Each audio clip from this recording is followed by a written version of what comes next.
आज दुनिया की सबसे बड़ी खबर है इजराइल में चल रहा युद्ध। आमतौर पर युद्ध तब होता है जब दो देशों की सेनाएं आमने सामने होती हैं, लेकिन यहां पर एक तरफ इजराइल की सेना है और दूसरी तरफ हमास के आतंकवादियों की सेना है। यानी एक सेना का मुकाबला अब आतंकवादियों से है। ये युद्ध क्यों हो रहा है, हमास के आतंकवादी क्या चाहते हैं, और ये जो सदियों पुरानी समस्या है इसका मतलब क्या है। आज इस युद्ध का सबसे सरल विश्लेषण हम आपके सामने पेश करेंगे ताकि आप आज के हिसाब से भी इसे समझ सकें और इसका जो बैकग्राउंड है, पृष्ठभूमि जो है, उसे भी आप अच्छे से समझ सकें। इस समय हमले जारी हैं दोनों तरफ से। लगातार इजराइल में, गाजा में सायरन्स बज रहे हैं, लड़ाई चल रही है। 1100 से ज्यादा लोग मारे जा चुके हैं और आतंकवादियों ने बहुत सारे जो होस्टेजेस हैं उन्हें अपने कब्जे में ले लिया है।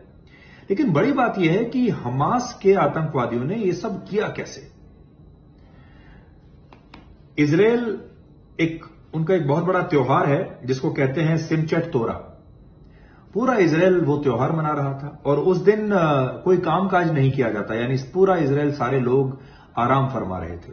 और ऐसा लगता है कि उसी का फायदा हमास के इन आतंकवादियों ने उठाया।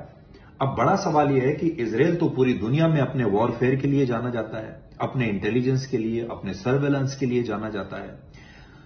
ऐसा क्या हुआ कि इजराइल का सर्वेलेंस फेल हो गया, पूरा इंटेलिजेंस फेल हो गया। इजराइल के पास जो इतने शानदार एंटी रॉकेट सिस्टम्स हैं, एंटी मिसाइल सिस्टम्स हैं, कुछ भी चला नहीं।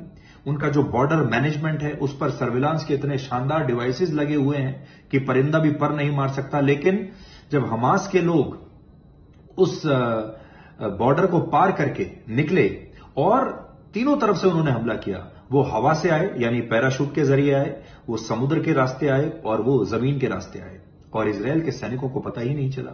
ये सब कैसे हुआ, ये सब आज हम आपको बताएंगे। और अब आगे क्या होगा। पूरी दुनिया दो हिस्सों में बंट गई है।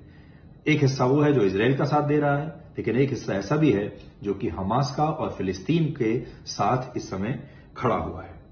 तो आज आपके लिए समझना जरूरी है कि क्या ये वॉर जो है, युद्ध, ये अगले 48 घंटों में, 50 घंटों में, या एक हफ्ते में, या 2 हफ्ते में खत्म हो जाएगा, या ये लंबा चलेगा। और अगर ये युद्ध लंबा चला तो यूक्रेन और रशिया के युद्ध की तरह ही क्या इसका आपके जीवन पर भी कोई प्रभाव पड़ेगा, ये भी बहुत सोचने की बात है। तो अगर आज आप इस युद्ध का संपूर्ण विश्लेषण देखना चाहते हैं तो आज 9 से 10 बजे आप हमारे साथ जुड़िए ब्लैक एंड व्हाइट पे आज तक पर।